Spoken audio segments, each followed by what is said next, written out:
Amay na pamasko ang naresibi kan mga deboto ni Nuestra Señora de la Soledad sa Banwaan nin Buhi, Camarines Sur. An Episcopal coronation para sa imahen, matrayumpo nang naisagibo makalihis ang 12 bulan na mabusising preparasyon. Obheto kan aktibidad na ini, nabistuhon ang hararom na debosyon kan mga tao sa sarong Marian image.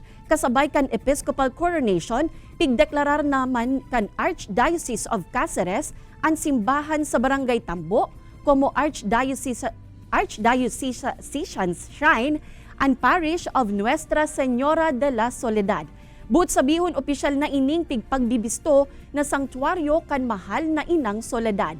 247 years old na ang imahen na yaon sa Barangay Tambo.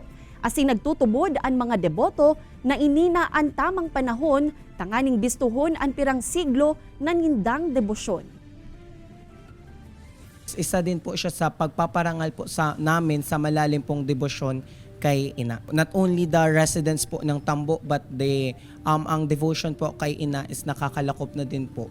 Hindi lang po sa Tambo kundi dito po sa Bicol region. Maski po outside